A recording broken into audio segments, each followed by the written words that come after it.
السلام علیکم dear reader and listeners, Urdu novels library میں آپ کا ڈھیر سارا ویلکم۔ میں ہوں ہدا ماجد اور آپ کے لیے لے کر آئی ہوں نقاب بائے اسامہ زریا کے ایپیسوڈ نمبر 5۔ اگر آپ نے ابھی تک میرے اس چینل کو سبسکرائب نہیں کیا تو جلدی سے بھی سبسکرائب کر دیں، لائک اینڈ شیئر کریں اور اپنی رائے کامنٹ باکس میں لازمی دیں۔ تو چلیں سٹارٹ کرتے ہیں۔ اگلی صبح 8 بجے کے قریب جمال تابش کے گھر دوبارہ آیا ایک بری خبر لے کر، لیکن اس بری خبر کی امید ان دونوں کو پہلے سے تھی۔ فاطمہ گھر سے نکل رہی تھی، جمال نے اسے سلام کیا اور سیدھا تابش کے کمرے میں چلا گیا۔ تابش بستر پر بیٹھا ناشتہ کر رہا تھا جب جمال کمرے میں داخل ہوا اور سلام کیا۔ تابش نے جواب دے کر اسے ناشتہ کرنے کا کہا، جس پر جمال نے انکار کر دیا اور صوفے پر بیٹھ گیا۔ تابش نے ٹرے میز پر رکھی اور بستر سے پاؤں لٹکا کر بیٹھتے ہوئے جمال سے سوال کیا، کچھ ملا فورنزک کو؟ جمال نے افسردہ ہو کر نہیں کہا اور پھر خاموش ہو گیا۔ کل مجھے تسلی دے رہا تھا، آج خود پریشان بیٹھا ہے۔ تابش نے مسکراتے ہوئے جمال سے کہا، کل رات کے بعد میرا دماغ پوری طرح سے ہل چکا ہے۔ جمال کا چہرہ پریشانی کے عالم میں تھا۔ مجھے سمجھ آ گئی وہ کس چیز کا بدلہ لے رہا ہے۔ تابش نے اس کی بات کو نظر انداز کرتے ہوئے کہا، کس چیز کا؟ جمال نے حیرانی سے پوچھا۔ اسے فاطمہ چاہیے تھی اور میں نے اسے انکار کر دیا۔ تابش مسکراتے ہوئے بولا، یہ مسکراہٹ کسی جیت جیسی لگ رہی تھی۔ کیا مطلب؟ فاطمہ چاہیے تھی؟ جمال اب مزید حیران ہوا۔ اس نے مجھ سے کہا تھا کہ میں اس کی فاطمہ سے شادی کروا دوں، مگر میں نے انکار کر دیا۔ تابش نے سکون سے جواب دیا، تو کیا وہ صرف اسی چیز کا بدلہ لے رہا ہے؟ ممکن ہے، اور میرے انکار کے بعد وہ غائب ہوا تھا۔ تو نے اسے انکار کیوں کیا؟ جمال کی حیرانی اب تھوڑی کم تھی، لیکن چہرے پر تجسس ابھی بھی موجود تھا۔ تابش نے الٹا جمال سے پوچھ لیا، کیا تو اسے اپنی بہن دیتا؟ اور جمال کی طرف سنجیدگی سے دیکھنے لگا۔ نہیں، کبھی نہیں، جمال نے فوراً جواب دیا اور پھر کچھ سوچ کر بولا، اس کا مطلب ہے فاطمہ بھی خطرے میں ہے؟ ہاں، میں جانتا ہوں۔ تابش کے چہرے پر اب تسکین تھی، مگر وہ بھی اکیلی باہر ہی جا رہی تھی۔ جمال کچھ یاد کرتے ہوئے بولا، ہاں جا رہی تھی۔ تابش کا چہرہ اب بھی کوئی فکر ظاہر نہیں کر رہا تھا۔ تو پاگل تو نہیں ہو گیا؟ دماغ پر چوٹ لگ گئی ہے کیا؟ جمال کے لہجے میں اب غصہ اور فکر دونوں تھے۔ تابش مسکرایا اور کچھ لمحوں کی خاموشی کے بعد بولا، میں نے 2 بندے اس کی حفاظت اور نگرانی پر لگا دیے۔ جمال کے چہرے پر کچھ سکون آیا، لیکن فکر ابھی بھی نمایاں تھی۔ تجھے کیا لگتا ہے اگر اس نے کچھ کھانا ہوا تو وہ لوگ اسے روک لیں گے؟ میں تو چاہتا بھی نہیں روکیں۔ تابش ابھی بھی مسکرا رہا تھا، کیا مطلب؟ کیوں لگائے ہیں وہ پھر؟ جمال کے چہرے کا رنگ ایک بار پھر سے اڑ گیا۔ وہ کیا کرے گا؟ اغوا کرے گا؟ کر لے، لیکن پھر اس کا ٹھکانہ مل جائے گا۔ تابش کی مسکراہٹ اب شیطانی سنجیدگی میں بدل گئی۔ جمال بے اختیار صوفے سے اٹھا اور تابش کے گریبان سے پکڑ کر جھنجھوڑتے ہوئے غصے سے بولا، تیرے دماغ تو نہیں خراب ہو گیا؟ تو اپنی بہن کو چارہ بنا رہا ہے؟ تابش کی سنجیدگی برقرار تھی اور اسی سنجیدگی سے اس نے جمال کی کلائی پکڑی اور خود کو چھڑواتے ہوئے جمال کی آنکھوں میں آنکھیں ڈال کر بولا، تجھ سے کچھ نہیں ہوگا، اسی لیے میں خود کروں گا جو کرنا ہے۔ جمال کو یہ بات دل پر کسی نے لرانے خنجر کی طرح لگی تھی۔ وہ جمال نے اس کے لیے اپنی راتوں کی نیند اور دن کا چین حرام کیا ہوا تھا۔ وہ کہہ رہا تھا، تجھ سے کچھ نہیں ہوگا۔ جمال یہ کہہ کر غصے میں کمرے سے نکل گیا، جو مرضی کر، میں اس کا حصہ نہیں بنوں گا۔ تجھ سے کہا کس نے کچھ کرنے کو؟ تابش نے جمال کے جانے کے بعد کہا اور اٹھ کر کھڑکی کے پاس جا کر کھڑا ہو گیا۔ تابش جمال کے گھر سے انتہائی غصے میں نکلا اور اپنی کار میں بیٹھ کر فاطمہ کے ہسپتال کی طرف روانہ ہو گیا۔ اس کا دل چاہ رہا تھا کہ وہ فاطمہ کو جا کر سب سچ بتا دے، اور یہ بھی کہ اس کی زندگی بھی خطرے میں ہے۔ اس کا بھائی سب کچھ جانتے ہوئے بھی اس کی حفاظت کرنے کے بجائے اس کا استعمال کر رہا ہے۔ بیچ راستے میں ہی اس کی سوچ بدل گئی، یہ سوچتے ہوئے کہ وہ اپنے بھائی کی جگہ مجھ پر کیوں یقین کرے گی۔ اس نے کچھ دیر کے لیے گاڑی روکی اور آخر یہ فیصلہ کیا کہ وہ اسے کچھ نہیں بتائے گا۔ وہ اس کی حفاظت کرے گا ویسے ہی جیسے تابش کر رہا تھا، چپ چاپ۔ اسے ایک لمحے کے لیے لگا تابش ٹھیک کر رہا ہے، اور وہ جو تابش کے ساتھ کر کے آیا ہے وہ غلط تھا۔ اس نے گاڑی واپس موڑی اور تابش کے گھر کی طرف چلا گیا۔ کچھ دیر بعد وہ تابش کے کمرے میں دوبارہ داخل ہو رہا تھا، اور تابش جو کھڑکی سے باہر دیکھ رہا تھا اسے پہلے ہی آتا دیکھ چکا تھا، اس لیے اس نے واپس مڑ کر نہیں دیکھا۔ جمال تابش کے ساتھ آ کر کھڑا ہوا اور شرمندگی سے بولا، تو ٹھیک تھا، ہم سوائے نظر رکھنے کے یا چپ چاپ حفاظت کرنے کے فی الحال کچھ نہیں کر سکتے۔ اور یہ سوچ تجھے کیسے آ گئی اچانک؟ تابش نے طنزیہ انداز میں پوچھا۔ میرے ذہن میں اور بہت سوچیں آئیں، جیسے کہ اس موقع پر ہمیں ساتھ ہونا چاہیے بجائے لڑنے کے، اور ہمیں نہیں پتا اس کا اگلا قدم کیا ہوگا۔ جمال اب سنجیدہ ہو کر بولا، تو بھول گیا تھا ہم پولیس والے ہیں۔ جذبات اپنی جگہ، لیکن انہیں دماغ پر حاوی نہیں کر سکتے۔ تابش اب سنجیدہ ہو چکا تھا۔ آگے کیا کرنے کا سوچا ہے؟ جمال نے تابش کی طرف دیکھتے ہوئے پوچھا۔ انتظار۔ تابش کے بغیر اس کی طرف دیکھے جواب دیا۔ کبھی کبھی لگتا ہے تو سینئر ہے اور میں جونیئر، جمال نے مسکراتے ہوئے کہا۔ کیونکہ تو جذباتی ہو جاتا ہے، میں نہیں ہوتا، تابش نے انتہائی سرد انداز میں کہا۔ 11 بجنے والے تھے جب ماہم اسکول سے نکلی اور کیفے کی طرف چلنا شروع کر دیا۔ کچھ دیر بعد وہ اسامہ کے ساتھ کیفے کی چھت پر بیٹھی سفید مگ کو دونوں ہاتھوں میں پیار سے تھامے چائے پی رہی تھی اور مسکراتے ہوئے اسامہ سے باتیں کر رہی تھی۔ ٹھیک اس کے سامنے کرسی پر بیٹھا اسامہ سگریٹ اور چائے دونوں ایک ساتھ اندر اتار رہا تھا۔ آپ کے گھر میں کون کون ہے؟ اسامہ آج اس کے بارے میں سوال کر رہا تھا۔ میں ہوں، میرا بڑا بھائی، میری آپی اور بابا۔ ماما کے ساتھ پہلے موت ہو گئی تھی۔ ماما کے 7 سال پہلے موت ہو گئی تھی۔ آخری جملہ کہتے ہوئے ماہم تھوڑی سی دکھی ہوئی تھی۔ اللہ ان کی مغفرت کرے۔ اسامہ نے بھی اپنا انداز سنجیدہ کیا اور بولا۔ ماہم نے کچھ دیر خاموش رہنے کے بعد جواب دیا، آمین۔ کچھ لمحوں تک وہ دونوں کچھ نہیں بولے، بس خاموشی سے چائے پیتے رہے۔ پھر ماہم نے اس خاموشی کو توڑتے ہوئے پوچھا، اسامہ آپ مجھ سے محبت کیوں کرتے ہیں؟ اسامہ اس سوال پر تھوڑا سا چونکا، لیکن اس نے ظاہر ہونے نہیں دیا اور اپنی نظریں مگ سے اٹھا کر ماہم کی طرف دیکھنے لگا، جو پوری سنجیدگی سے اسے ہی دیکھ رہی تھی۔ اسامہ نے کچھ لمحے انتظار کیا جیسے وہ کچھ سوچ رہا ہو، اور پھر بولا، پتہ نہیں ماہم، یہ محبت کیوں ہوئی؟ میں بس اتنا جانتا ہوں کہ جب میں نے پہلی بار آپ کو دیکھا مجھے آپ سے محبت ہو گئی تھی۔ اس نے سچ کہا تھا، لیکن ادھورا۔ ماہم اس کے اس جواب پر مطمئن ہو گئی، کیونکہ یہ جواب کوئی بناوٹی جواب نہیں تھا بلکہ سچ تھا، اور کچھ سوچتے ہوئے پھر بولی، آگے کیا سوچا ہے آپ نے؟ کیا یوں ہی ملتے رہیں گے ہم یا کچھ اور بھی ہوگا؟ مجھے آپ سے شادی کرنی ہے۔ اسامہ نے پوری سنجیدگی سے اس کی آنکھوں میں دیکھتے ہوئے ایک بار پھر سچ کہا، مگر مجھے ابھی شادی نہیں کرنی۔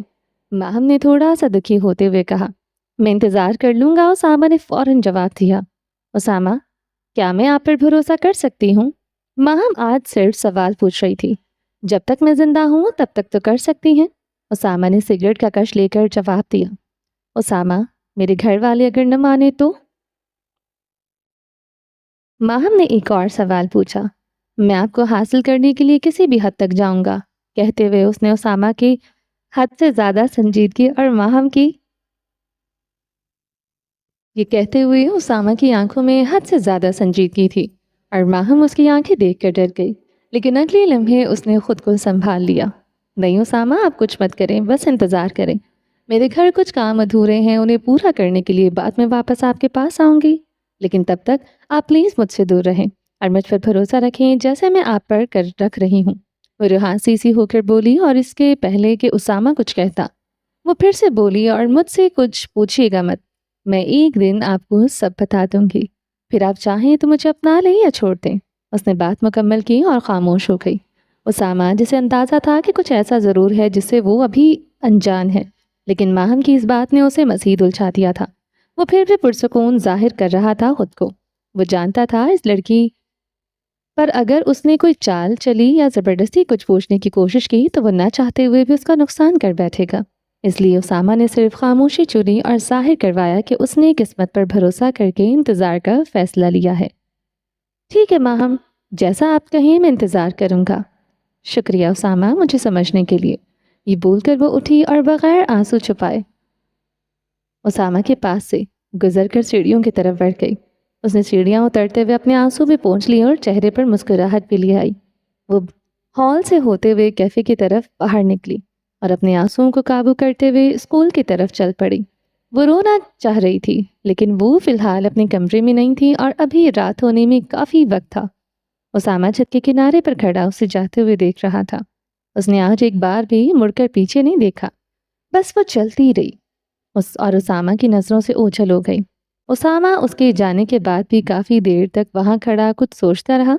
اس کا دماغ اس وقت تیزی سے ان ٹکڑوں کو جوڑنے کی کوشش کر رہا تھا جو ماہم اس کے لیے چھوڑ گئی تھی۔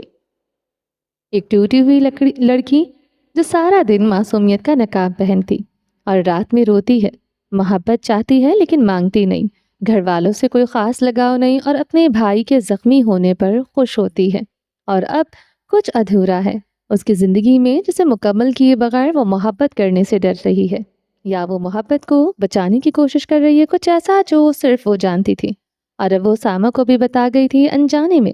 اسامہ یہ سب سوچتے ہوئے مسکرایا اور آہستہ سے بولا، تم جلدی ہی لوٹ کر آؤ گی؟ رات کے 8 بجے شفق اور اسامہ آفس میں بیٹھے تھے۔ شفق اپنے موبائل میں مصروف تھے اور اسامہ خاموشی سے بیٹھا سگریٹ پی رہا تھا۔ اس کے چہرے پر کسی گہری سوچ کی جھلک تھی، مگر ساتھ ہی ایک پراسرار سا سکون بھی۔ ماہم، اسامہ نے ہلکی سی آواز میں پکارا۔ شفق جو موبائل کی دنیا میں گم تھی، اس کی آواز سن کر متوجہ ہوئی۔ کیا ہوا ماہم کو؟ آج آئی تھی نا؟ کوئی نئی بات؟ ہاں، بہت ساری، اسامہ نے اسی خاموشی مگر بھاری لہجے میں جواب دیا۔ سن رہی ہوں۔ شفق نے موبائل میز پر رکھا، چہرے کے نیچے ہاتھ ٹکایا اور اسے سننے لگی۔ وہ تکلیف میں ہے۔ اسامہ کی آواز میں اس بار ایک خفیف درد کا رنگ تھا۔ کیسی تکلیف؟ شفق کے چہرے پر تجسس ابھرا۔ وہ اپنے بھائی کے ایسے گناہ کی گواہ ہے جس کی آگ میں وہ خود بھی جھلس چکی ہے۔ اب کی بار اسامہ نے نظریں شفق پر جما کر جواب دیا، مگر وہ پھر بھی اس کا بھائی ہے۔ شفق اب پوری توجہ سے سن رہی تھی۔ آواز میں ہمدردی تھی، لیکن سوتیلا۔ اسامہ نے سوتیلا لفظ پر زور دیا۔ بھائی تو بھائی ہوتا ہے۔ خیر، اور بتاؤ؟ شفق اب مزید تجسس کی حالت میں تھی۔ وہ اس سے ڈرتی ہے۔ اسامہ کا انداز جیسے وہ نہیں بلکہ ماہم خود اپنی کہانی سنا رہی ہوں۔ تو اس کا ڈر کب ختم کرو گے؟ شفق نے مسکراتے ہوئے پوچھا۔ اسامہ نے طویل خاموشی کے بعد دھیرے سے کہا، جب وہ اس قابل ہو جائے گی، اور سگریٹ کا کش لگا کر مسکرانے لگا۔ اسے دیکھ کر شفق کی مسکراہٹ بھی گہری ہو گئی۔ فاطمہ تابش کے کمرے میں صوفے پر بیٹھی تھی، سامنے بیڈ پر تابش بیٹھا اسے باتیں کر رہا تھا۔ کچھ عجیب ہوا آج؟ تابش نے اسے دیکھتے ہوئے پوچھا۔ نہیں، فی الحال کچھ بھی نہیں ہوا۔ فاطمہ کے چہرے پر فکر نمایاں تھی۔ اگر تمہیں ڈر لگ رہا ہو تو میں خود بھی میدان میں آ سکتا ہوں، تابش نے اس کی فکر مندی کو دیکھ کر نرمی سے کہا۔ فاطمہ کچھ لمحے سوچتی رہی، پھر اٹھ کر بولی، میں ٹھیک ہوں، اور کمرے سے باہر چلی گئی۔ تابش اسے جاتا دیکھ کر پریشان ہو گیا، مگر یہ پریشانی اس الجھن سے کم تھی جو اس کے اندر مچل رہی تھی۔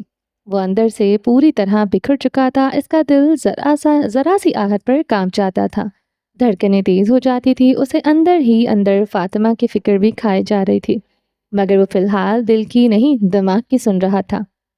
اس کا دشمن ذہن سے کھیل رہا تھا، اور وہ اس کھیل میں کافی حد تک کامیاب بھی ہو رہا تھا۔ تابش ہر ممکن کوشش کر رہا تھا کہ اس کا دماغ اس کے دل پر حاوی رہے۔ اس کا ذہن کئی طرح کی خوفناک انجام سوچ کر اس حساب سے پلاننگ کر رہا تھا، مگر اسے یہ بھی علم تھا کہ سامنے والا ہی کرے گا جو تابش نے سوچا بھی نہیں ہوگا۔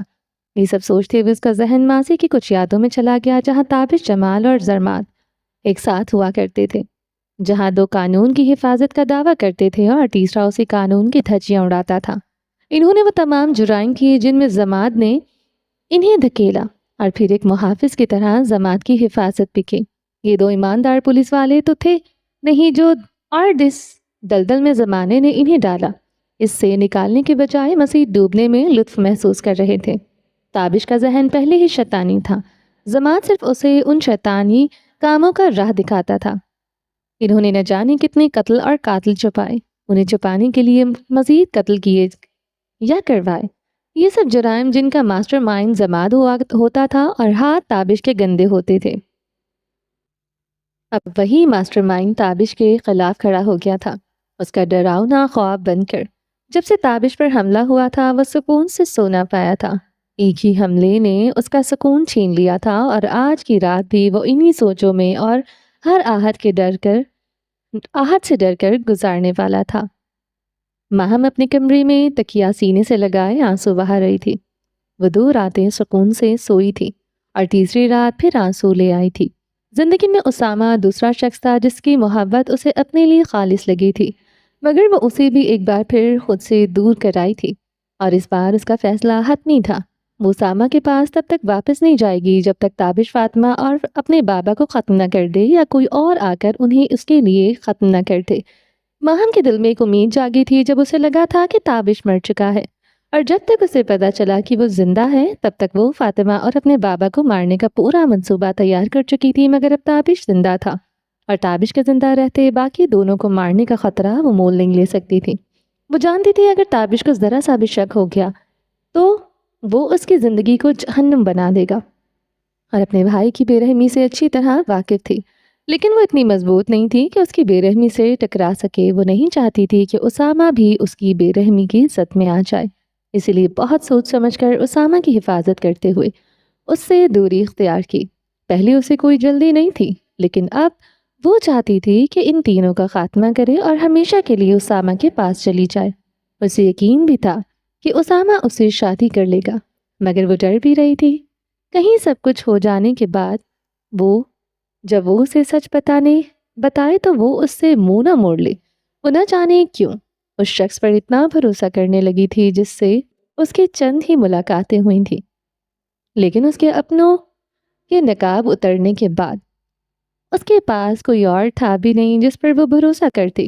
اسامہ اس کی زندگی کے اندھیرے میں ایک روشنی بن کر آیا تھا، اور فی الحال وہی اندھیرا ماہم کے لیے واحد روشنی تھا۔ یہ سب سوچتے ہوئے اور روتے ہوئے وہ نیند کی آغوش میں چلی گئی، اس بات سے بے خبر کہ دو آنکھیں اسے روتے ہوئے دیکھ رہی ہیں۔ اسامہ نے ماہم کے سونے کے بعد موبائل بند کیا، سامنے پڑی ٹیبل پر پاؤں رکھ کر جھولی میں پڑی سگریٹ کی ڈبیا اٹھائی اور سگریٹ نکالی اور لبوں سے لگائی۔ وہ اپنے گھر کی چھت پر بیٹھا تھا جب وہ ماہم کے کمرے میں لگے خفیہ کیمرے سے اس منظر کو موبائل پر دیکھ رہا تھا۔ اس نے پہلا کش لیا اور چاند کی طرف دیکھتے ہوئے کہا، تو بھی میری طرح اس پر نظر رکھتا ہے نا؟ یہ کہہ کر وہ ہلکا سا ہنسا اور اس کی ہنسی میں خالص شیطانیت تھی۔ لیکن تو صرف رات میں اس کا دیدار کر سکتا ہے۔ وہ چاند کی طرف سگریٹ والے ہاتھ کی 2 انگلیاں کر کے بولا جن میں سگریٹ دبی ہوئی تھی، وہ تجھ سے زیادہ میرے سحر میں ڈوبی ہوئی ہے۔ پھر وہ خاموش ہو گیا، کرسی سے ٹیک لگا کر آنکھیں بند کر لیں اور وقفے سے سگریٹ کے کش لیتا رہا۔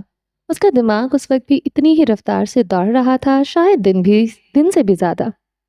وہ آنکھیں بند کی دھیمی آواز میں کافی دیر تک کچھ بولتا رہا۔ ماہم، تمہیں میں ہاتھ گندے نہیں کرنے دوں گا، یہ کام میں خود اپنے ہاتھوں سے انجام دوں گا، تمہیں پتہ بھی نہیں چلے گا تابش کی سانسیں کس نے روک دی، اور اس کی موت ایسی بھیانک لکھوں گا کہ تم اس کی لاش دیکھ کر سکون ضرور پاؤ گی۔ تب میں تم سے پوچھوں گا کہ کیا ایسا جس نے تمہیں مجھ سے دور کیا؟ اگر تم نے جھوٹ بولا تو میں خود تمہیں اپنی زندگی سے نکال دوں گا، لیکن اگر سچ بولا تو تمہیں ہمیشہ ہمیشہ کے لیے اپنا لوں گا۔ انتظار تم کرو گی نہیں، میں قسمت کے ہاتھوں مجبور صرف اس کا شکار ہونے کے بعد ہوتا ہوں، پہلے نہیں۔ وہ بولتے بولتے خاموش ہو گیا، سگریٹ ختم ہو چکی تھی اور چاند بھی بادلوں کے پیچھے چھپ گیا تھا۔ وہ اٹھا، سیڑھیاں اتر کر نیچے آیا اور اپنے کمرے میں آ کر لیٹ گیا۔ کچھ دیر بعد اس کا فون بجنے لگا، آنکھیں آدھی کھلی ہوئی تھیں۔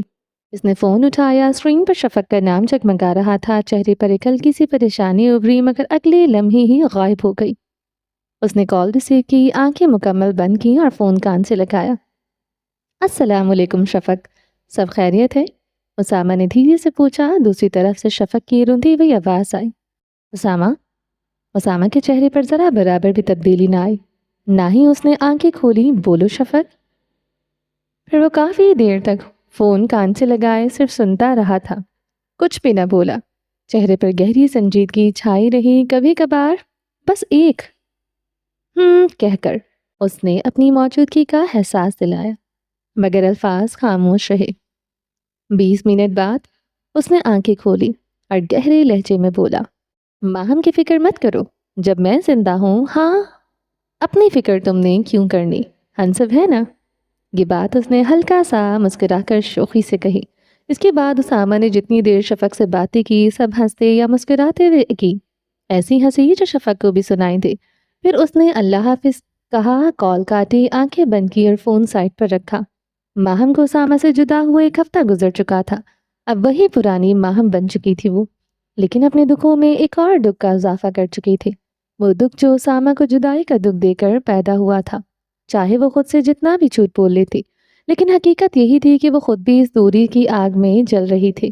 اس نے کبھی کسی سے محبت کی تھی، وہ جو اسے محبت کے دکھوں کا اندازہ ہوتا، وہ تو بس ایک معصوم سی لڑکی تھی جس کے اندر اس کے اپنی ہی درندگی اتار چکے تھے، ایسی درندگی کہ وہ انہی کے جان کے دشمن بن چکی تھی۔ وہ نہ چاہتے ہوئے بھی اسامہ کو اپنے ذہن سے نکال نہیں پا رہی تھی، اور دل سے تو وہ اسے کبھی نکالنا ہی نہیں چاہتی تھی۔ پہلی بار اسے کوئی سمجھنے والا ملا تھا، جس کے چہرے کی خاموشی پڑھ کر جواب دیتا تھا، جو اس کی آنکھوں میں جھانک کر دل کو حوصلہ دیتا۔ اسی احساس کے گرد اس کی زندگی گردش کر رہی تھی، لیکن اب اس کے پاس امید کی ایک چھوٹی سی کرن تھی۔ تابش والے واقعے کے بعد وہ منتظر تھی کہ وہ شخص دوبارہ آئے اور تابش کو ہمیشہ کے لیے اس دنیا سے رخصت کر دے۔ وہ جتنی بھی نفرت اپنے گھر والوں سے کر لیتی، اس کے ہاتھوں میں اتنی ہمت نہیں تھی کہ وہ خود ان کی جان لے سکے، خاص طور پر تابش کی۔ پہلے اسے بس انتظار تھا، یا تو موت اسے لے جائے یا انہیں جنہوں نے اس کی زندگی موت سے بدتر بنا دی۔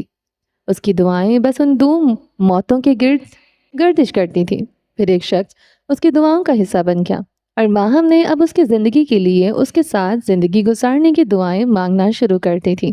یہی رہ گئی تھی ماہم کی زندگی، لیکن ایک چیز اس میں بہت خوبصورت بھی تھی۔ اگر وہ خدا کا شکر ادا نہیں کرتی تھی تو کبھی اس نے اپنی زبان سے شکایت کے الفاظ بھی نہیں نکالے تھے۔ ہاں، ذہن میں شیطان جو چاہے وسوسے ڈال دیتا، لیکن وہ خدا کی ناشکری سے اپنی زبان کو آلودہ نہیں کرنا چاہتی تھی۔ اسامہ کی زندگی میں ایک ہفتے میں کوئی خاص تبدیلی نہیں آئی۔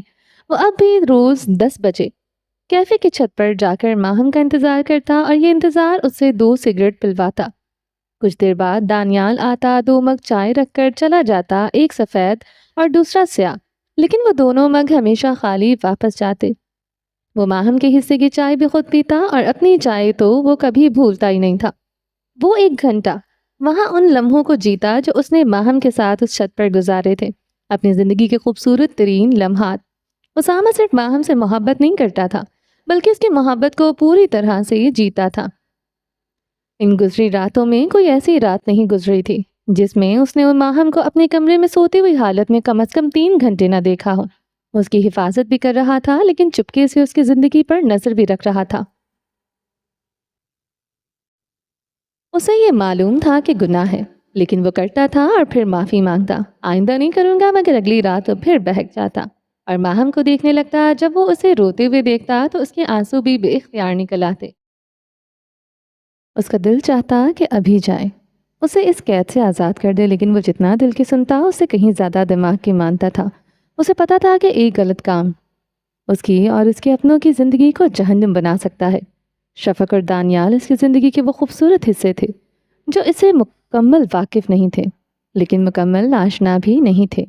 انہیں لگتا تھا اسے اسامہ انہیں سب بتاتا ہے، لیکن وہ آدھے سچ سناتا تھا، اور ان دونوں کو یقین دلاتا تھا کہ اسامہ جھوٹ نہیں بولتا۔ اسی لیے وہ اتنا ہی جانتے تھے کہ جتنا اسامہ نے خود کو انہیں جاننے دیا تھا۔ وہ دونوں اپنی زندگیوں کے بارے میں اسامہ سے کچھ نہیں چھپاتے تھے، نہ ہی اس سے پوچھے بغیر کوئی بڑا قدم اٹھاتے۔ وہ اس پر خود سے زیادہ بھروسہ کرتے تھے، لیکن اسامہ ان پر خود سے زیادہ کبھی بھروسہ نہیں کر پایا تھا۔ وہ ان پر اتنا ہی اعتماد کرتا تھا جتنا ایک دل کو ان پر کرنا چاہیے جو اس میں بستا ہو۔ تابش کا چہرہ 1 ہفتے میں کافی بہتر ہو چکا تھا، لیکن اس کے چہرے کے نشانات ابھی بھی آئینہ دیکھتے وقت اس کے اندر ایک لرزہ طاری کر دیتے تھے۔ ایسا شخص جس نے دوسروں کی زندگیاں جہنم بنانے میں لذت محسوس کی ہو، وہ ایک رات کا معمول کرب اس پر اتنا گہرا اثر چھوڑ جائے گا، یہ اس نے کبھی نہیں سوچا تھا۔ لیکن وہ ایسا شخص نہیں تھا کہ معافی مانگ کر سب چھوڑ دیتا۔ وہ ہار ماننے والوں میں سے نہ تھا۔ وہ اب جماعت کو پکڑ کر اسے کچھ کہنا چاہتا تھا، اور وہ اس کے بعد اسے زندہ دفن کر دینا چاہتا تھا، لیکن وہ یہ نہیں جانتا تھا کہ اس کے لیے دنیا میں جہنم تیار ہو چکی ہے۔ اب اسے ایک اور خوف بھی تھا کہ جمال اس کا راز فاش نہ کر دے، لیکن وہ جمال کی کمزوریوں کو بھی بخوبی جانتا تھا۔ اب وہ بہت گندا کھیل کھیلنے کا سوچ رہا تھا جس سے وہ جماعت سے ایک جنگ جیت سکتا تھا، اور جمال بھی اس کے قابو میں آ سکتا تھا۔ اس کے پاس زیادہ مہرے نہیں تھے، لیکن وہ اپنا سب سے خاص مہرہ جمال کی زندگی میں داخل کروانے کا ارادہ رکھتا تھا۔ اسے پتا تھا کہ جمال فاطمہ کو پسند کرتا ہے، اور اس نے کبھی فاطمہ یا تابش کے سامنے یہ ظاہر نہیں کیا تھا۔ البتہ تابش کی نظروں سے یہ سب چھپ نہ سکا، لیکن وہ بھی خاموش رہا۔ اب وقت آ گیا تھا اس کمزوری کو استعمال کرنے کا۔ تابش کے ذہن میں جو سوچ باقی تھی وہ بس یہی تھی کہ فاطمہ کی اسے اجازت مانگی جائے یا سیدھا فیصلہ سنا دیا جائے۔ اسے معلوم تھا فاطمہ کی زندگی میں فی الحال کوئی اور نہیں ہے اور وہ تابش کی کسی بات کو انکار نہیں کرے گی، لیکن وہ چاہتا تھا کہ فاطمہ سے خود پوچھے اور وہ رضامندی کا اظہار کرے۔ اس نے سوچ لیا تھا کہ وہ آج یہ بات فاطمہ کو ضرور کرے گا، لیکن ماہم اس کی راہ سب سے بڑی رکاوٹ تھی۔ وہ کب کا اپنی زندگی اور گھر سے نکال چکا ہوتا اگر وہ اتنی معصوم نہ ہوتی۔ ابھی بھی اس کے دل میں کہیں ماہم کے لیے نرمی باقی تھی، جو اسے احساس دلاتی تھی کہ وہ ماہم کا کچھ لگتا ہے، اور اگر اس کی پرچھائی سے نکل گئی تو یہ دنیا اسے کچا چبا جائے گی۔ وہ ماہم کو بھی استعمال کرنا چاہتا تھا، ایسے کہ اسے بھی فائدہ ہو اور ماہم کی تکالیف بھی اسے دیکھنی نہ پڑے، لیکن ابھی اس کے مطابق اس کا وقت نہیں آیا تھا۔ فی الحال اسے صرف ضمانت سے نجات چاہیے تھی۔ جمال کا ہفتہ بھی تابش سے کچھ مختلف نہ گزرا تھا، لیکن وہ تابش کی طرح مضبوط اعصاب کا مالک نہیں تھا۔ اس کا ذہن جب تک ہوش میں ہوتا اسے ضمانت کے خوف میں مبتلا رکھتا۔ اس کی راتوں کی نیند اڑ چکی تھی اور دن کا سکون تو اسے تب سے نصیب ہوا تھا جب سے تابش پر حملہ ہوا تھا، جب سے اسے معلوم ہوا تھا وہ خود بھی نشانے پر ہے۔ اس نے اپنا پورا دماغ اور جان لگا دی تھی ضمانت کو ڈھونڈنے میں، لیکن وہ ایسا کوئی ثبوت چھوڑ کر نہیں گیا تھا جس کی بنیاد پر اسے تلاش کیا جا سکتا۔ جمال جانتا تھا اسے کچھ حاصل نہیں ہونے والا، لیکن جینے کی خواہش اسے کوشش پر مجبور کرتی تھی۔ اسے پہلے کہ ضمانت اس تک یا فاطمہ تک پہنچے، وہ ضمانت تک پہنچ کر اسے موقع پر ہی گولی مار کر قصہ ختم کرنا چاہتا تھا۔ ایسے شخص کو زندہ چھوڑ دینا جو اس کے تمام گناہوں کا گواہ ہو اور اب دشمنی پر اتر آیا ہو، یہ تو سراسر حماقت تھی۔ ایک طرف ضمانت اور دوسری طرف فاطمہ اور تیسری جانب تابش۔ جمال اس تکون کے اندر پھنسا ہوا تھا۔ وہ چاہ کر بھی فاطمہ سے اپنے دل کا حال بیان نہ کر سکا، کیونکہ ایک طرف تابش کی دوستی کھونے کا ڈر اور دوسری طرف فاطمہ کے انکار کا خوف۔ شاید قسمت مہرباں ہو جاتی اور فاطمہ خود اس کی جھولی میں آ کر گرتی اگر وہ طوفان نہ چھڑا گیا ہوتا جو اب ان سب کی زندگیاں تباہ کرنے آ رہا تھا، اور پھر کہیں بیٹھ کر ان کی بربادی دیکھ کر خوش ہونے والا تھا۔ فاطمہ کی بھی پورے ہفتے نگرانی ہوتی رہی۔ تابش نے اسے آگاہ کر دیا تھا کہ اس کی حفاظت کے لیے 2 آدمی مقرر کیے گئے ہیں، اور باقی بات بھی بتا دی تھی کہ کچھ بھی ہو سکتا ہے۔ فاطمہ نے بظاہر کوئی اعتراض نہ کیا، لیکن دل سے وہ اس پر راضی نہیں تھی۔ اسے بالکل اچھا نہیں لگ رہا تھا وہ کسی کی حفاظت میں قید ہو جائے، لیکن تابش کے جرائم کو دنیا میں اتنا وقت گزارنے کے بعد فاطمہ کے لیے انکار کرنا بے وقوفی ہوتی۔ وہ بس خاموش رہی اور اس کی یہ خاموشی سے اسے قربانی بنا گئی۔ وہ ڈرتے ڈرتے گھر سے نکلتی گاڑی چلاتے ہوئے اسے ایک ہر لمحہ یہ خدشہ رہتا کہ کہیں کوئی آ کر اس کی گاڑی کو نہ ٹکرا دے یا اس کی گاڑی کی بریک فیل نہ ہو جائے۔ ایسے بہت سے خوف اس کے ذہن میں گہرائی سے بیٹھ چکے تھے۔ اسے یہ بھی بتا دیا گیا تھا کہ نشانہ وہی ہے۔ وہ بس اپنی جان ہتھیلی پر رکھے ہسپتال جاتی، جہاں جا کر اسے سکون محسوس ہوتا، لیکن پھر جب وہ اکیلی ہوتی تو کسی کو تلاش کرتی جو اس کے ساتھ رہے۔ گھر آ کر بھی اس کا خوف ختم نہ ہوتا، جو شخص اس کے گھر میں داخل ہو کر اس کے پولیس والے بھائی پر حملہ کر سکتا ہو۔ اس لیے فاطمہ کو نقصان پہنچانا کون سی بڑی بات تھی، لیکن ایک بات بدل چکی تھی۔ اب وہ بھی تابش کی طرح خود غرض ہو چکی تھی۔ اسے اب کسی کی فکر باقی نہیں رہی تھی، بس وہ خود کے لیے فکر مند رہنے لگی تھی۔ اس کی زندگی بھی ایک طوفان آنے والا تھا جو اس کا بھائی لے کر آ رہا تھا، لیکن اسے خود معلوم نہ تھا کہ وہ کس کے اشاروں پر ناچ رہا ہے۔ خیر، ان سب سے ایک بات فاطمہ کو صاف سمجھ آ چکی تھی کہ اس کے گناہوں کی سزا دینے والا شیطان اس کی زندگی میں داخل ہو چکا ہے۔ بس وہ کہیں بیٹھا اسے دیکھ رہا ہے اور کسی اچھے موقع کی تلاش میں ہے۔ ماہم بس اسٹاپ پر کھڑی بس کے انتظار میں تھی۔ اس کی آنکھوں کا نور مدھم ہو چکا تھا، شاید زیادہ رونے کی وجہ سے، لیکن پھر بھی وہ آنکھیں حسین لگ رہی تھی۔ الگ بات ہے کہ اگر اسامہ انہیں دیکھ لیتا تو شاید ان آنکھوں کے پیچھے چھپے درد سے چند لمحوں کے لیے ہی صحیح لیکن مر جاتا۔ اجالے کا نقاب ماہم اوڑھ چکی تھی، اس کا چہرہ اب معصوم بن چکا تھا۔ اس نے انتظار گاہ میں بیٹھنا چھوڑ دیا تھا۔ چاہے وہاں جگہ ہو یا نہ ہو، وہ ہمیشہ وہیں آ کھڑی ہوتی تھی جہاں اسامہ نے اس کا پاؤں چلایا تھا، جہاں اس نے اسے تھپڑ مارا تھا، جہاں پہلی بار اس نے دل ہارا تھا۔ اس کے کانوں میں اب بھی اسامہ سے کے وہ الفاظ گونج رہے تھے، ماہم مجھے معاف کر دیجیے۔ اسے معلوم تھا کہ اب اسامہ اس بس اسٹاپ پر نہیں آتا اور آئے گا بھی نہیں جب تک وہ اجازت نہ دے یا خود نہ بلا لے، لیکن اس نے یہ تو نہیں کہا تھا کہ وہ کبھی اس کے سامنے نہ آئے۔ اس سنسان سڑک پر ایک بائک اتری جس کی آواز نے ماہم سمیت سب کو چونکا دیا۔ دوسروں نے تو ایک نظر ڈال کر نظریں پھیر لی، مگر ماہم وہ ایسا نہ کر سکی، وہ نظریں ہٹا نہ سکی کیونکہ وہ اسامہ تھا۔ سیاہ جیکٹ کی زپ کھلی ہوئی، گلابی رنگ کی شرٹ جس کے اوپر والے 2 بٹن کھلے تھے، نیچے نیلی جینز اور پاؤں میں سیاہ سنیکرز ہوا سے اس کے بال لہرا رہے تھے۔ جب وہ ماہم کے سامنے سے گزرا، اس کا چہرہ ویسا ہی نہیں لگ رہا تھا جیسا ہمیشہ لگتا تھا۔ ماہم کو اس چہرے پر درد نظر آیا تھا اور ماہم کی روح کام گئی تھی۔ وہ اس شخص کے چہرے پر درد دیکھ رہی تھی جو اس کے مطابق اپنے جذبات چھپانے کا ماہر تھا۔ اس کے دل کو کسی انجانے شے نے اندر سے دبا دیا، ایسا درد جو اس کے سینے کے بیچوں بیچ اترا تھا۔ چند لمحوں کے لیے ہی وہ سامنے آیا، لیکن ماہم کے تمام زخم تازہ کر گیا تھا۔ جو لڑکی مضبوطی کا پتلا بنی ہوئی تھی، وہ چند لمحوں میں ہی بکھر چکی تھی۔ اس کی آنکھوں سے بے اختیار موتی بہنے لگے جو رخساروں سے ہوتے ہوئے گردن تک جا پہنچے۔ وہ بکھر گئی تھی اور اس لمحے اسے سمیٹنے والا بھی کوئی نہ تھا جو اسے سمیٹنا جانتا تھا، اور کچھ لمحے پہلے اس کے قریب سے گزر کر دور جا چکا تھا، اور جتنا وقت گزر رہا تھا وہ مزید دور ہوتا جا رہا تھا۔ ماہم بس اسے جاتے دیکھ رہی تھی۔ دل چاہا کہ چیخ کر آواز دے اسامہ، مگر آواز گلے سے نہ نکل سکی۔ تکلیف نے اس کا گلا دبوچ دیا تھا، نہ بول سکی، نہ چیخ سکی، نہ رونے کی آواز نکلی، مگر آنسوں کا کیا؟ انہیں کون روکتا ہے؟ وہ چاہ کر بھی انہیں نہیں روک سکی۔ ہاتھ سے صاف کرتی، لیکن جتنی دیر میں ہاتھ نیچے آتا مزید آنسو اس کے رخسار پر چمکنے لگتے۔ اس نے زبردستی خود کو حرکت دی اور قدم گھر کی طرف بڑھنے لگے، لیکن اس کے قدم گواہی دے رہے تھے کہ اس کے وجود کے قدم ہیں جو اس وقت بری طرح ٹوٹ چکا ہے۔ ماہم کے لڑکھڑاتے قدم، کہاں گئی وہ مضبوطی جس کا نقاب اوڑھنے میں وہ خود کو ماہر سمجھتی تھی، جسے ایک شخص کے چند لمحوں کے دیدار نے چکنا چور کر دیا تھا؟ وہ بس آنسو بہاتی ہوئی گھر کی طرف چلی جا رہی تھی۔ اس کا ذہن اس کا ساتھ چھوڑ چکا تھا، وہ سب کچھ دیکھ رہی تھی، سڑکیں، گھر اور وہ لوگ جو اسے روتا دیکھ کر عجیب نظروں سے دیکھ رہے تھے، لیکن نہ اسے پرواہ تھی، نہ شاید اس کا دماغ ان لوگوں کو جذب کر پا رہا تھا جسے پرواہ ہوتی۔ اس کا ذہن بس ایک ہی چیز پر رک گیا تھا، جلدی اپنے کمرے میں پہنچ جاؤ۔ کچھ دیر بعد وہ اپنے کمرے میں داخل ہوئی۔ اس نے دروازہ بند کیا، کانپتے ہاتھوں سے بیگ صوفے پر رکھا اور بیڈ کے پاس آ کر گھٹنوں پر گر گئی۔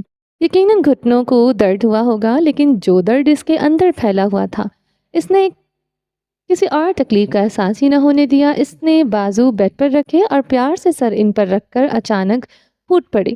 اس کا کمرہ اس کے سسکیوں اور رونے کی آواز سے گونج رہا تھا۔ وہاں کوئی جاندار چیز موجود نہیں تھی، ورنہ وہ بھی ماہم کی حالت دیکھ کر اس کے ساتھ رونے لگتی، مگر وہ اکیلی تھی، بالکل اکیلی۔ کوئی نہ تھا اس کے پاس جو اس کے کندھے پر ہاتھ رکھتا، اسے اپنے ساتھ لگاتا اور ہلکی سی تسلی دیتا۔ اسے یہ سب اکیلے ہی جھیلنا تھا۔ وہ فی الحال وہ جھیل بھی رہی تھی، مگر وہ خود نہیں جانتی تھی اس کا صبر کب ٹوٹ جائے، کب وہ اپنے درد کی آگ میں خود کو یا کسی اور کو جلا ڈالے۔ فی الحال اس نے خود پر قابو رکھا ہوا تھا۔ اس نے کچھ کرنے کے بجائے رونا چن لیا تھا۔ وہ ایک کمزور، نازک اور معصوم سی لڑکی تھی جو محبت اور بدلہ دونوں کا شکار ہوئی تھی۔ اسامہ آج بغیر ناشتہ کیے گھر سے نکلا ہوا تھا۔ بائک پر بیٹھا، ہیلمٹ ٹینکی پر رکھا اور جیکٹ کی زپ کھول دی۔ شاید وہ آج پھر سردی سے ٹکرانے کا سوچ رہا تھا، یا خود کو کوئی سزا دینے کے لیے اس نے یہ کیا، بس وہی جانتا تھا۔ اس کا دل آج کچھ زیادہ ہی بے چین ہو رہا تھا، لیکن اسے کب چین نصیب ہوا تھا؟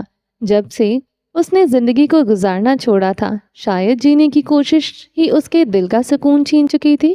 شاید یہ وہی قربانی تھی جو دیے بغیر زندگی جی نہیں جا سکتی تھی۔ اس نے بائک سٹارٹ کی اور ہلکی رفتار سے چلنا شروع کر دی۔ جب وہ مین روڈ پر مڑا تو اسے ماہم نظر آ گئی، سب سے الگ کھڑی ہوئی، سیاہ کوٹ کے نیچے گلابی قمیض اور سفید پاجامہ پہنے ہوئے۔ اس کی دھڑکن ایک لمحے کے لیے رک گئی اور ساتھ ہی بائک بھی ایک پل کو تھم گئی، لیکن اگلے ہی لمحے اس نے بریک سے پاؤں ہٹایا اور بنا اس کی طرف دیکھے اس کے قریب سے گزر گیا۔ اس میں ماہم کا چہرہ دیکھنے کی ہمت نہیں تھی۔ اسے معلوم تھا وہ چہرہ اس وقت کس قیامت میں ہوگا۔ وہ بس اپنے آنسوؤں کو آنکھوں کے پیچھے روکتا ہوا اس کے پاس سے گزر گیا۔ جیسے ہی وہ اس کی نظروں سے اوجھل ہوا، اس نے بائک کی رفتار 100 کلومیٹر فی گھنٹہ کر دی۔ وہ اسامہ جو کبھی بائک 40 کلومیٹر سے اوپر نہ چلاتا تھا، آج اپنے ہی اصولوں کے خلاف جا رہا تھا۔ اس کی آنکھوں سے آنسو نکل کر ہوا کے ساتھ اڑتے ہوئے پیچھے گرنے لگے۔ اس کا دل چکنا چور ہو چکا تھا، لیکن دماغ اب بھی تھوڑا سا قابو میں تھا، اتنا کہ اسے بتا سکے کہ کہاں رفتار کم کرنی ہے، کہاں موڑ کاٹنا ہے اور کہاں جا کر رکنا ہے۔ دل اور دماغ کی اسی کشمکش میں وہ دی کیفین بار پہنچ چکا تھا۔ اس نے بائک روکی، لاک کیا، آنکھیں صاف کی، ہیلمٹ اٹھایا اور کیفے کی طرف چل پڑا۔ اب اس کا چہرہ دیکھ کر کوئی اندازہ بھی نہیں لگا سکتا تھا کہ کچھ دیر پہلے وہ کس کرب سے گزرا ہے۔ اس کی آنکھوں میں اب وہ نمی نہ تھی جو کچھ دیر پہلے برس رہی تھی۔ کیفے میں داخل ہو کر اس نے بلند آواز میں سلام کیا اور سیدھا کیفے کے آفس میں جا کر پہنچا۔ کچھ دیر بعد دانیال چائے کا مگ تھامے آفس میں داخل ہوا تو دیکھا کہ اسامہ اپنی کرسی سے ٹیک لگائے چہرہ پیچھے کو جھکائے خاموشی سے رو رہا تھا۔ نہ کوئی آواز، نہ سسکی، نہ ہی چہرے پر رونے کے تاثرات۔ اگر کچھ تھا تو اس کی آنکھوں سے بہتا نمکین پانی۔ اس نے تو دانیال کو دیکھا تک نہیں۔ دانیال آیا، چائے رکھی اور اسامہ کی حالت دیکھ کر خاموشی سے باہر چلا گیا۔ جتنی تکلیف اسامہ کے اندر تھی شاید اتنی دانیال کو نہ ہوئی، لیکن وہ تکلیف ضرور ہوئی جو اپنے بڑے بھائی کو روتے دیکھ کر ہوئی، وہ بے بسی سے، اس سے بھی زیادہ کہ وہ کچھ نہیں کر سکتا تھا۔ اس کے چہرے کی ہنسی غائب ہو چکی تھی آنکھوں کے سامنے، بس وہی منظر تھا، اسامہ خاموشی سے روتا ہوا۔ وہ جانتا تھا اسامہ اتنا کمزور نہیں کہ کسی چھوٹی سی بات پر رو پڑے، وہ تو بڑی بڑی باتوں پر بھی نہیں روتا تھا۔ آج کچھ تو ہوا تھا جس نے اس کی آنکھوں کو اتنا لاپرواہ کر دیا تھا کہ وہ پرواہ نہیں کر سکی کہ کس کے سامنے بہنا ہے اور کس کے نہیں۔ کچھ وقت بعد شفق آئی، آفس میں داخل ہوئی تو اسامہ کی وہی حالت دیکھ کر اس کے قدم ایک پل کو تھم گئے۔ اس نے سلام کیا جس کا جواب اسامہ نے بالکل خاموشی سے دیا، لیکن شفق نے اس کے ہلتے ہونٹوں کو دیکھ لیا۔ وہ خاموشی سے آ کر صوفے پر بیٹھ گئی مگر کچھ نہ بولی، نہ ہی کوئی سوال کیا، بس اسے روتا دیکھتی رہی۔ وہ اندر ہی اندر خود بھی روتی رہی۔ دانیال آیا، شفق کا ناشتہ رکھا اور خاموشی سے واپس چلا گیا۔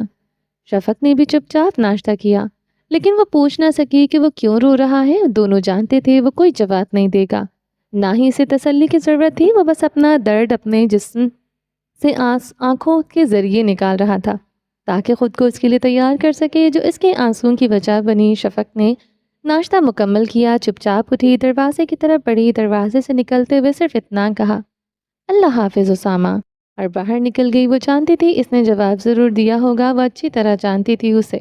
وہ اپنے آنسو روکتی ہوئی کیفے سے نکلی، گاڑی میں جا بیٹھی۔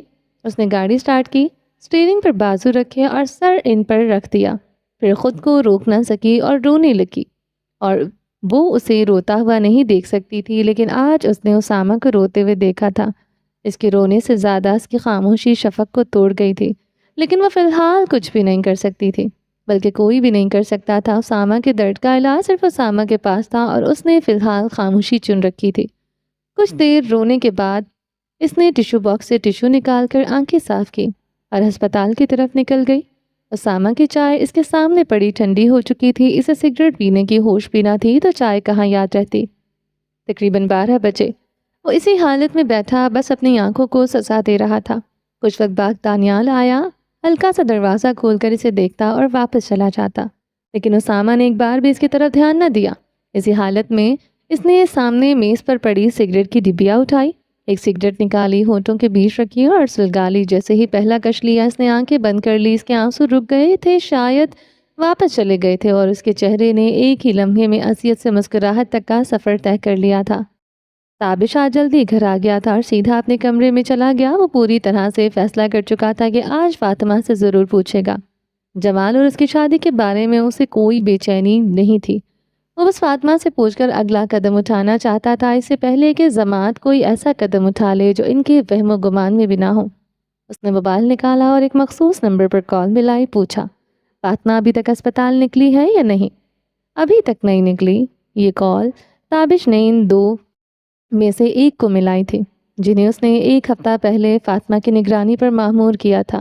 جب تک وہ گھر سے باہر رہتی ان دونوں کی نظریں اس پر ہوتی تھیں اور وہ تابش کو لمحہ بلمحہ باخبر رکھتی تھی۔ کچھ سوچ کر تابش اٹھا اور اپنے کمرے سے نکل کر بابا کے کمرے کی طرف چل پڑا۔ انہیں ابھی تک اس بات کا علم نہیں تھا جو کچھ تابش کے ساتھ ہوا تھا۔ اس رات کے بعد تابش پہلی بار ان کے کمرے میں داخل ہو رہا تھا۔ دروازہ کھول کر اندر داخل ہوا تو وہ بستر پر لیٹے ہوئے تھے اور ان کا کیئر ٹیکر سامنے صوفے پر بیٹھا تھا۔ دل اور فالج کے مریض ہونے کی وجہ سے ان کی دائیں جانب تقریباً ناکارہ ہو چکی تھی۔ وہ بول لیتے تھے لیکن بہت مشکل سے، ان کی بات سمجھنا بھی آسان نہ تھا۔ تابش نے سلام کیا اور اس کے بستر کے ساتھ رکھی کرسی پر جا کر بیٹھ گیا، وہی کرسی جس پر عموماً ماہم بیٹھا کرتی تھی اور جو اس نے خاص طور پر اپنے لیے رکھی تھی۔ مگر آج وہ خود اپنے کمرے میں رو رہی تھی۔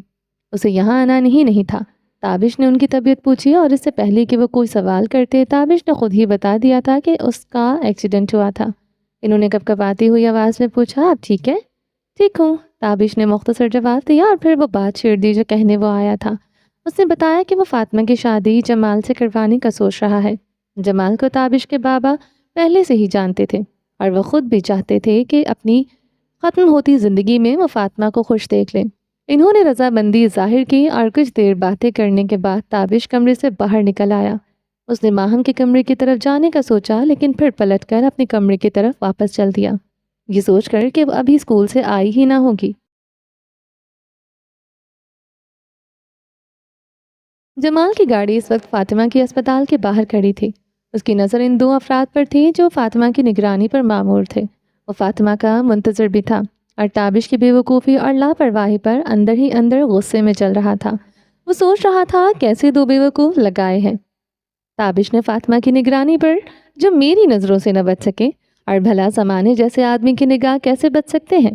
دل چاہ رہا تھا خود بھی فاطمہ پر نظر رکھے، لیکن ہر وقت تو اس کے پاس رہنا ممکن نہیں تھا، اسے ڈیوٹی پر بھی جانا ہوتا تھا، اور اگر وہ فاطمہ کی نگرانی کھلے عام کرتا تو تابش کو شک ہو جاتا۔ وہ کافی دیر وہیں فاطمہ کا انتظار کرتا رہا اور پھر جب وہ ہسپتال سے نکلتی ہوئی دکھائی دی تو جمال نے فوراً اپنی گاڑی اس کی گاڑی کے پیچھے لگا دی۔ اس نے گھر تک فاطمہ کا پیچھا کیا اور پھر واپس لوٹ گیا۔ فاطمہ جلدی سے گاڑی سے اتری اور سیدھی تابش کے کمرے کی طرف بڑھ گئی۔ اس کے چہرے پر بے چینی اور تجسس دونوں نمایاں تھے۔ جب وہ تابش کے کمرے میں داخل ہوئی، تابش اپنے بستر پر دونوں ہاتھ رکھ اپنے سر کے نیچے رکھ کے لیٹا ہوا تھا۔ اسے آتا دیکھ کر بھی اٹھا نہیں، لیکن جب اس نے فاطمہ کے چہرے پر بے چینی دیکھی تو اس کی طرف گھور کر دیکھنے لگا۔ فاطمہ سامنے صوفے پر آ کر بیٹھ گئی اور غصے سے اسے دیکھتے ہوئے بولی، تم نے جمال کو بھی میرے پیچھے لگا دیا؟ تابش یہ سن کر اٹھ کر بیٹھ گیا، اپنی مسکراہٹ چھپاتے ہوئے ایسا چہرہ بنایا جیسے اسے کچھ معلوم ہی نہ ہو۔ نہیں، میں نے کیوں لگانا اسے؟ وہ ہسپتال سے گھر تک میرا پیچھا کرتا رہا۔ فاطمہ کے لہجے میں پریشانی بھی تھی۔ تابش نے موقع کو مناسب سمجھتے ہوئے شادی والی بات چھیڑنے کا سوچا اور بولا، وہ تمہیں پسند کرتا ہے، شاید اسے فکر ہو تمہاری۔ فاطمہ جو ایسی بات کی توقع بھی نہیں کر رہی تھی، تابش کی بات سن کر حیران رہ گئی۔ اس نے ظاہر کرنے کی کوشش کی جیسے اسے کچھ معلوم نہ ہو کہ جمال اسے پسند کرتا ہے، لیکن اس نے اپنی لہجے میں حیرانی ظاہر نہ ہونے دی۔ وہ عام سے انداز میں بولی، کیا کرنا پھر اس کا؟ تابش اب ہلکا سا مسکرایا اور بولا، میں سوچ رہا ہوں تمہاری اور اس کی شادی ہو جائے اگر اس نے بات ادھوری چھوڑ دی۔ فاطمہ کو ایک جھٹکا لگا یہ سن کر کہ اس کے ہونٹ کھل گئے۔ تابش کی بات سن کر اس نے اگلے لمحے خود کو سنبھالا، آنکھیں بند کی، کچھ سوچا اور پھر آنکھیں کھول کر بولی، اس میں بھی تمہاری کوئی چال ہوگی یا کوئی فائدہ؟ تابش یہ دیکھ کر مسکرا پڑا۔ اس کی بہن نے اسے کس قدر خوبصورتی سے جانتی ہے۔ بولا، دونوں ہیں کیسے؟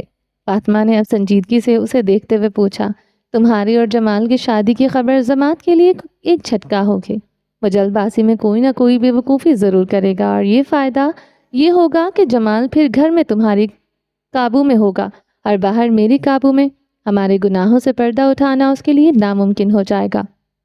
فاطمہ جو ایسے ظاہر کر رہی تھی جیسے اسے سب معلوم ہے، واقعی اسے تابش کی سوچ کا اندازہ تھا۔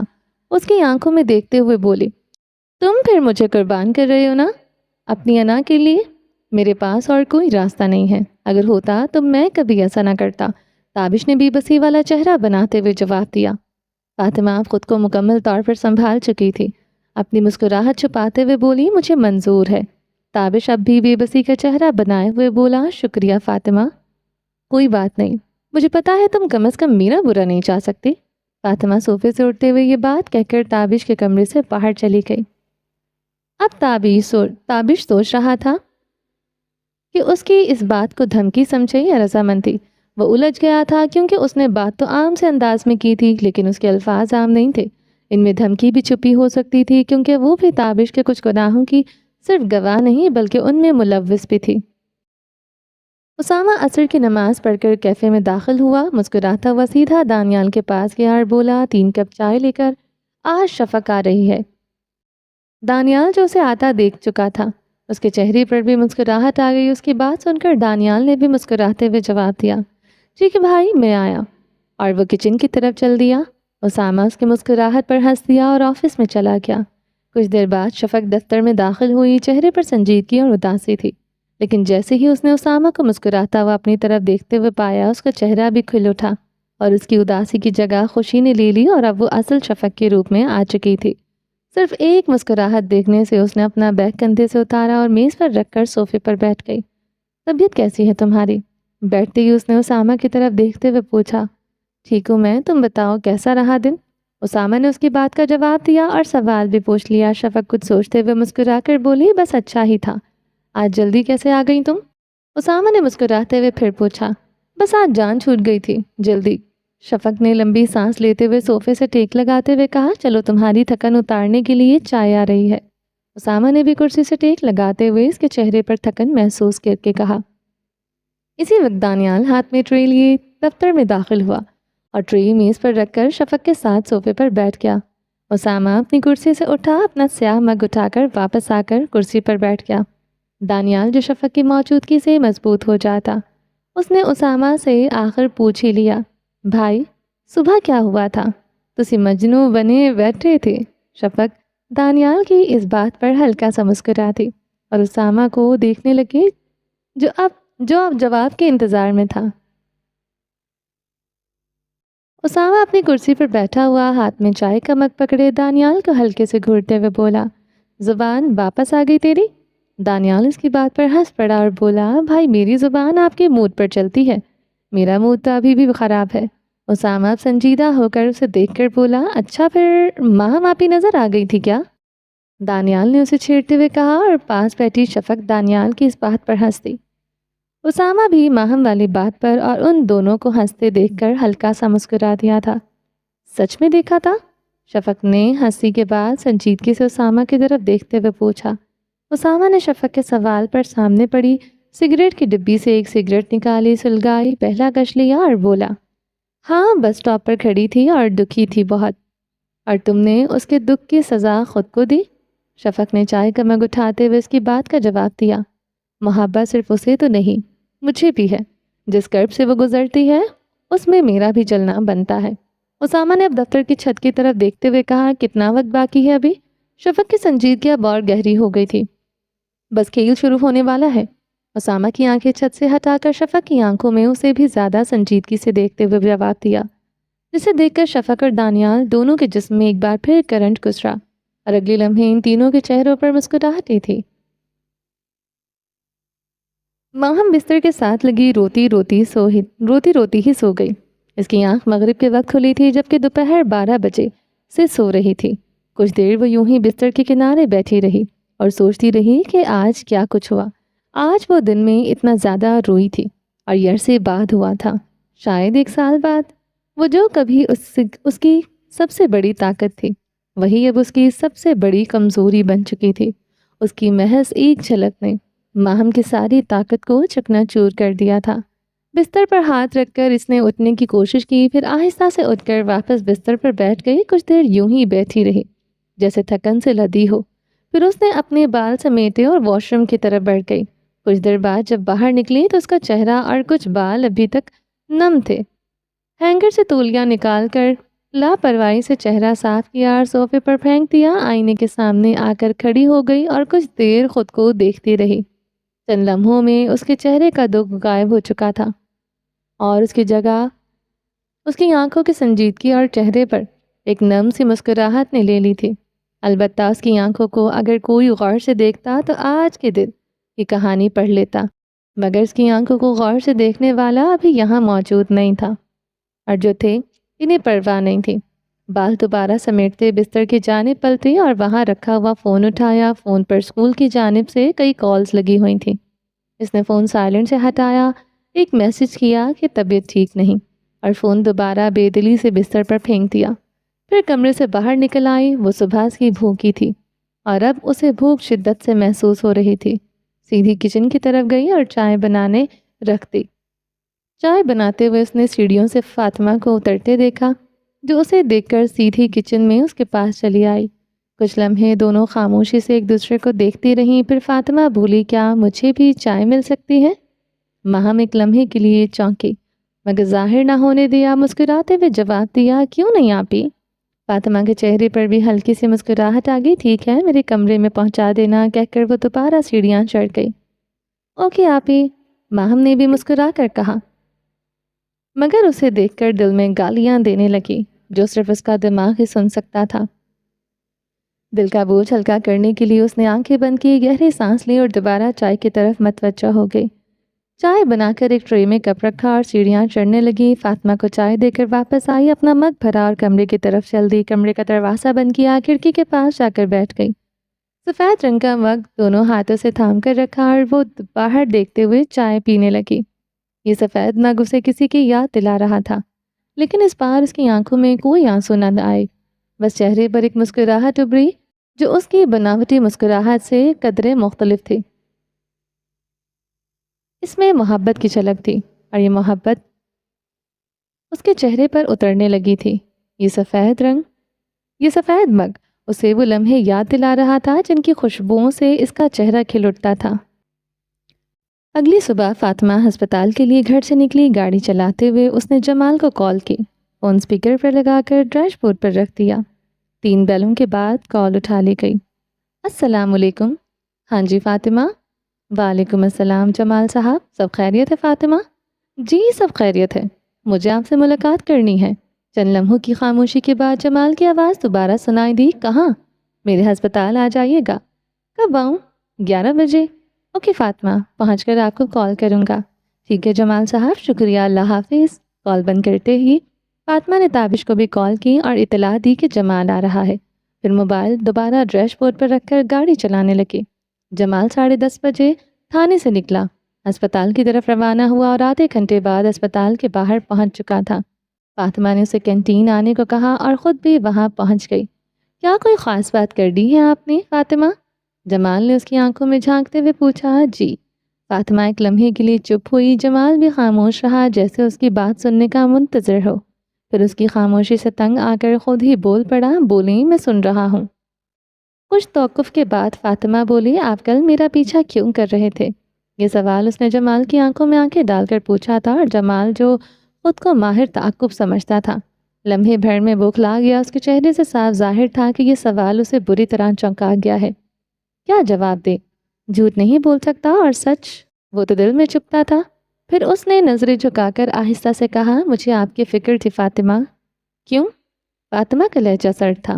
یہ سوال پہلے سے بھی زیادہ کٹھن تھا، لیکن اب وہ بچ نہیں سکتا تھا۔ دھیرے سے بولا، میں آپ کو پسند کرتا ہوں۔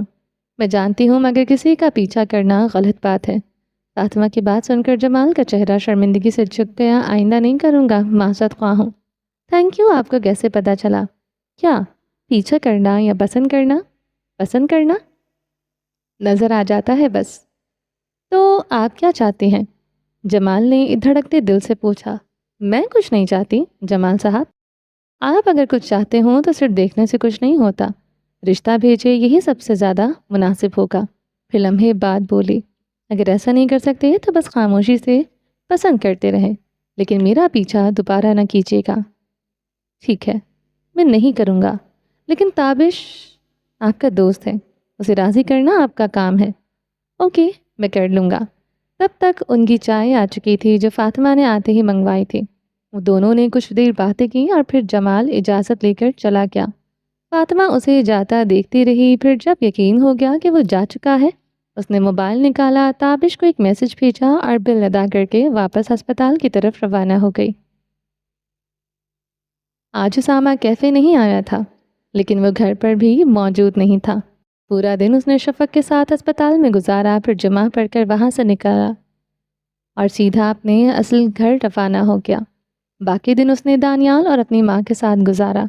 عصر تک شفق بھی واپس آ گئی تھی اور پھر ان تینوں کی روایتی ہنسی مذاق شروع ہو گئی۔ شام ہونے کو تھی، سورج ابھی غروب نہیں ہوا تھا جب وہ تینوں لان میں آگ جلا کر اس کے ارد گرد کرسیاں رکھے بیٹھے تھے۔ باتوں میں ہنسی کا شور تھا جو اس وقت رکا جب شفق نے دانیال کو اطلاع دی۔ فاطمہ جمال سے ملی تھی۔ دانیال خاموش ہوا، پھر تجسس سے بولا، کہاں؟ اس کا جواب اسامہ نے دیا، ہسپتال کی کینٹین میں۔ افیئر شروع ہو گیا ان کا؟ دانیال نے اسامہ کی طرف دیکھ کر پوچھا۔ بظاہر تو ایسا نہیں لگتا کہ فاطمہ جمال جیسے بیوقوف کو پسند کرے۔ اسامہ کے لہجے میں مذاق بھی تھا اور سنجیدگی بھی۔ اس سے پہلے کہ دانیال کچھ اور پوچھتا، شفق درمیان میں بولی، مجھے اس کے پیچھے تابش نظر آ رہا ہے، وہ تو اپنی بہن کا استعمال کر رہا ہے۔ دانیال حیرت سے بولا، ممکن ہے کہ وہ صرف فاطمہ کا نہیں جمال کا بھی استعمال کر رہا ہے۔ اسامہ نے سنجیدگی سے کہا، تابش سے ایسی امید رکھی جا سکتی ہے۔ شفق نے اس بات میں سر ہلاتے ہوئے کہا، ہاں اب بس ماہم کی خاموشی ٹوٹنے کا انتظار ہے۔ اسامہ نے آسمان کی طرف دیکھتے ہوئے کہا، کیا پتا ہمیں کچھ کرنا ہی نہ پڑے، اس کا جو نیا دشمن آیا ہے وہی تابش کو راستے سے ہٹا دے اور ہم ماہم آپی خود آپ کے پاس آ جائیں۔ بھائی، دانیال نے ہنستے ہوئے یاد دلایا، میں نصیب کے ہاتھوں کھلونا بن کر انتظار نہیں کر سکتا، میں صرف ماہم کے اشارے کا منتظر ہوں۔ اسامہ نے دانیال کی بات کے جواب میں کہا، کیا وہ قبول کرے گی ایسا کچھ؟ شفق نے سوال کیا اسامہ کی طرف دیکھتے ہوئے۔ نہیں، میں نہیں چاہتا وہ خود کچھ قبول کرے، بس اس راز سے پردہ اٹھائے جو میں بھی نہیں جانتا۔ اسامہ نے آسمان سے نظریں ہٹا کر شفق کی جانب دیکھا۔ اسی لمحے مغرب کی اذانیں بلند ہوئی اور اسامہ دانیال کو لے کر لان سے باہر نکل آیا۔ شفق نے چائے کے مگ ٹرے میں رکھے، آگ بجھائی اور ٹرے اٹھا کر کچن کی طرف چل دی۔ چلیے جی، باقی کا نیکسٹ ایپیسوڈ میں کنٹینیو کریں گے۔ امید ہے آپ کو یہ ایپیسوڈ پسند آئی ہوگی۔ چینل کو سبسکرائب نہیں کیا تو جلدی سے بھی سبسکرائب کر دیں، لائک اینڈ شیئر کریں اور اپنی رائے کامنٹ باکس میں لازمی دیں۔ اپنا ڈھیر سارا خیال رکھیے گا، دعاؤں میں یاد رکھیے گا۔ ملتے ہیں نیکسٹ ایپیسوڈ کے ساتھ، تب تک کے لیے اللہ حافظ۔